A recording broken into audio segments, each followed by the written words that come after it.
앞서 앤디님이 말씀하신 것 같이 책임 화합이라는 측면이 되게 강한 것 같아요. 왜냐하면 스티브 잡스의 경우에는 자기가 가지고 있는 생각을 많은 사람들한테 직설적으로 하는 반면 팀 쿡은 다른 사람들의 생각을 되게 중요하게 생각했어요. 그래서 매번 직원들을 만날 때도 용기라는 말을 많이 썼다고요. 코리지라고 해서 용기를 가지고 뭐 제품에 대해서 실패는 걱정하지 말라. 그러니까 언제나 도전해보자라고 얘기하는 스타일이더라고요. 그리고 이런 책임 화합이 다양성으로도 좀 이어진 것 같아요. 그래서 원래 애플의 제품들은 맥북 그리고 아이폰은 아이폰 하나 이렇게 많은 제품의 카테고리가 있는 게 아니었는데 이제 팀 쿡이 들어오고 나서는 아이폰 6가 이제 출시가 됐거든요. 그쵸. 근데 이게 비평도 되게 많았는데 아이폰 6부터는 제품이 다양해졌어요. 플러스가 생겼죠 그때 처음으로. 맞아요. 네, 정말 스티브 잡스는 정말 싫어했을 텐데 맞아요. 그때 이제 갤럭시는 노트가 생겼었거든요. 아, 이러한 시장성을 반영해서 아. 팀 쿡도 다른 다양성을 존중해 준 거라고 생각했어요. 다양한 니즈가 소비자들한테 있다라는 거를 귀 기울여서 듣고 또 반영도 했던 거죠. 스티브 잡스는 소비자가 원하는 게 뭔지 스스로 잘 모른다. 그래서 내가 만들고 내가 알려주고 내가 약간 길을 보여줘야 된다라고 생각을 해서 아이폰이라는 거는 전화기라는 거는 한 손 안에 들어와야 되고 한 손으로 조작할 수 있어야 되라는 관점이 되게 강했어요. 그래서 아이폰 5까지만 해도 위로 이렇게 화면이 좀 길었죠. 폭이 넓지가 않았어. 왜냐면 그러면 엄지손가락이 끝까지 안 닿거든. 근데 6부터는 폭도 약간 좀 넓어지면서 화면비가 바뀌었고 6 플러스라는 모델이 생겼어요. 대화면은 아이폰이 아니라 전화기에 스마트폰에 적합하지 않다라고 스티브 잡스는 좀 고집을 했었는데 팀쿡 때서부터는 그런 게 좀 달라졌구나. 참고로 직원들의 얘기 많이 들었다 그랬잖아요. 네네. 스티브 잡스는 직원들하고 식사 잘 안 했대요. 오. 근데 팀 쿡은 직원들하고 식사를 굉장히 자주 하는 편이라 그러더라고. 맞아요. 네. 뭐 아까 용기 가지라고 얘기한 것처럼 스티브 잡스를 두려워하는 사람이 많았어요. 용기를 갖기가 좀 어려웠지. 그냥 네가 능력이 있어야지 자신감이 생기는 거고 당당할 수 있어. 약간 이런 게 바탕에 깔려 있었다면 팀 쿡은 일단은 열심히 하면 되고 적극적으로 소통하면 되고 거기서 좋은 아이디어들 나오니까 얘기 많이 해야 된다. 그런 차원에서 뭐 본인이 의견 수렴도 하기 위해서 자리를 마련해서 식사도 하고 듣고 한 것도 있지만 직원들한테 그런 걸 되게 장려를 한 것 같더라고요. 확실히 스티브 잡스와는 비교되는 게 스티브 잡스 있을 때 유명한 일화 중 하나가 이제 그 크리스마스 베케이션인데 네. 미국에서 제일 중요한 타임인데도 불구하고 스티브 잡스는 아이디어가 있으면 바로 직원한테 전화를 해서 네. 일을 시켰던 반면 네. 팀 쿡은 그런 거보다는 계속 미팅을 하거나 아니면 얘기를 듣는 편이고 그리고 자기가 생각이 있어도 그거를 업무 시간 내에서 계속 해결하려고 노력한대요. 근데 팀 쿡이나 스티브 잡스가 생각하는 업무 시간은 뭐 직원들과는 다를 수 있으나 최대한 직원들의 워크아워를 되게 보장해 주려고 하는 편이라고 하더라고요. 스티브 잡스의 경우에는 이제 자기 가장 좋아하는 팀 혹은 자기가 좋아하거나 되게 중요하다고 생각하는 팀에 집중하고 그 팀들을 자기 눈앞에 사무실에 위치를 시켰대요. 확실히 스티브 잡스는 그런 성향이 있는 반면 지금 팀 쿡의 경우에는 언제나 퇴근 시간을 확실히 정해놓고 이 시간 안에서만 일을 하려고 하고 심지어 지금은 자리에도 많이 없는 편이라고 하더라고요. 주로 이제 고객이나 사회하고 이제 많은 접촉을 하려고 하고 그래서 뭐 커뮤니티를 비롯해서 앞서 말씀하신 것처럼 봉사 이런 거에 좀 더 포커스를 맞추는 편인 것 같아요. 팀 쿡이 애플 스토어 들리는 걸 되게 좋아한대요. 맞아요. 네, 그래서 어느 지역에 뭐 출장을 가든 어디든 하여튼 들릴 일이 있으면 꼭 들려서 직원들 이제 사기 북돋아주고 그다음에 고객들하고 막 사진 찍고 얘기 나누고 이런 거 굉장히 좋아한다 그래요. 진짜 사진 엄청 찍어준다고 하더라고요.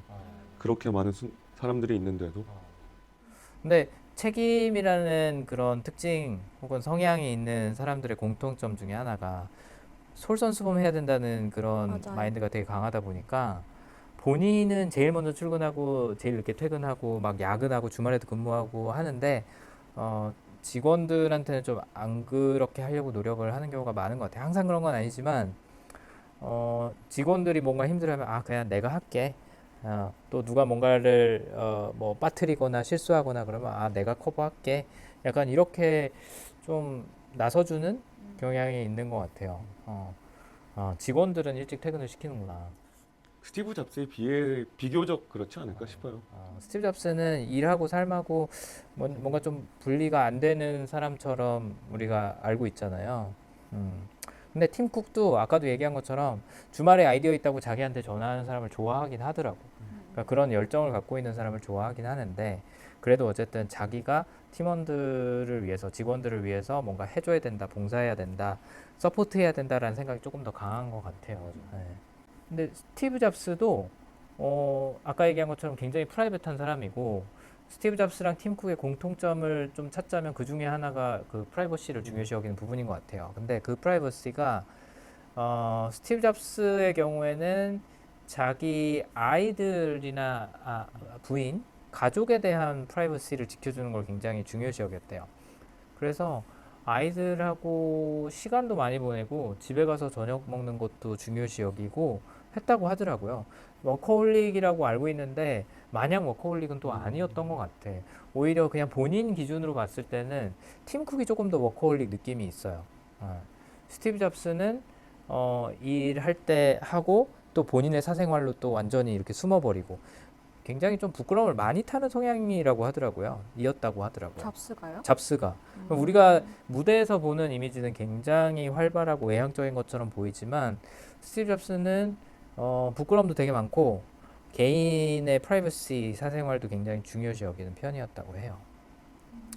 아무튼 그래서 뭐 약간 일에 미친 사람들이 같이 모여갖고 뭔가를 만들고 이러는 걸 좋아하긴 했지만 그렇다 그래서 가정을 또 소홀히 한 사람은 전혀 아니더라고.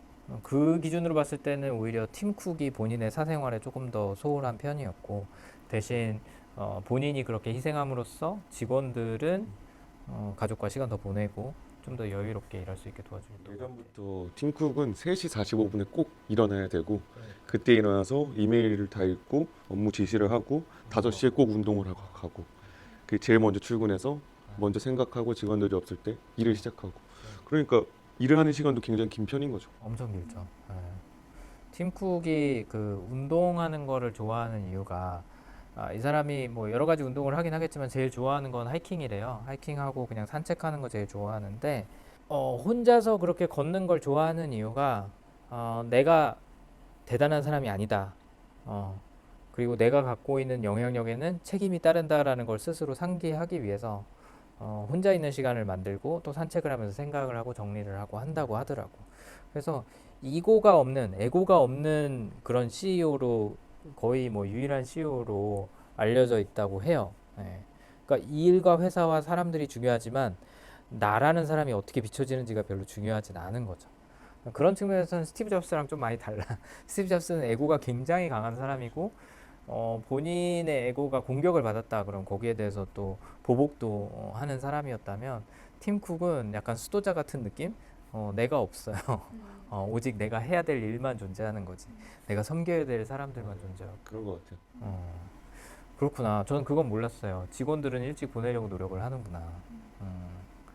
얼마 전에 애플에서 논란이 됐던 것 중에 하나가 이제 코비드가 끝나면서 코로나 바이러스가 어느 정도 뭐 끝나는 것처럼 보이면서 재택을 이제 더 이상 하지 않고 사무실에 며칠은 이제 출근을 해라 라고 했는데 하기 싫다.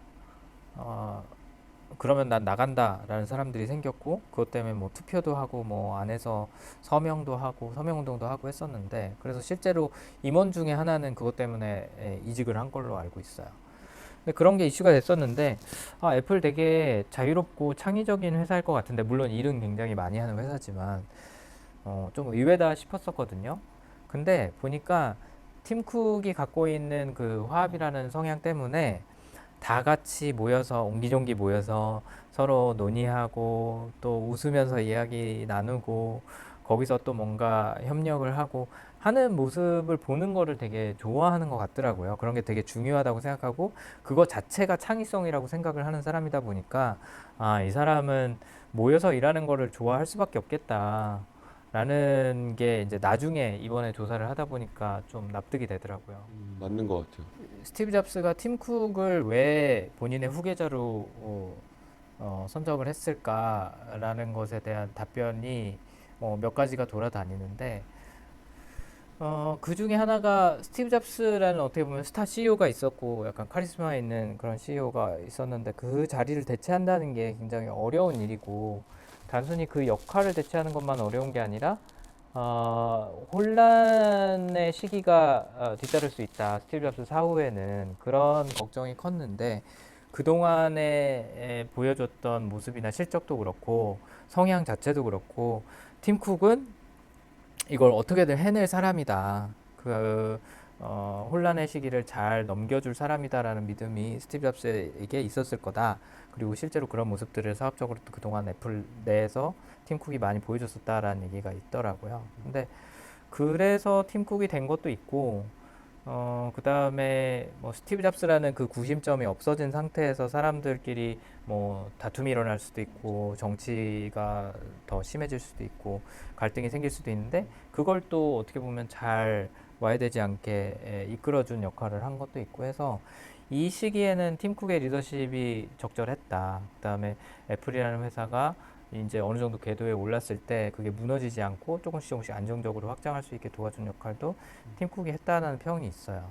그러니까 스티브 잡스 때 대표적인 사례로 인수를 하는 것에 대해서 굉장히 소극적이었는데 팀 쿡은 좋은 아이디어, 좋은 제품이나 서비스가 있으면 투자해서 혹은 우리가 매수해서 애플로 데리고 온다라는 생각을 했던 거고 그 산물이 이제 에어팟 시리즈인 거죠. 그렇죠. 닥터 드레가 만들었던 비츠라는 브랜드를 가져오면서 오디오 기기에 대한 노하우와 인력을 가져왔고 그걸로 에어팟 시리즈로 풀어냈고 그 다음에 아이튠즈 뮤직도 좀 너무 사용하기 힘들다 소수의 사람들만 사용한다라는 그런 평을 받았었는데 그 이후에는 이제 온라인 스트리밍 서비스가 생기고 온라인으로 구매할 수 있는 것 구매하는 것도 굉장히 편해졌고 하면서 그 음악의 소프트웨어적인 측면 그다음에 하드웨어적인 측면을 잘 보완했다라는 괜찮은 인수였다라는 평을 받고 있어요.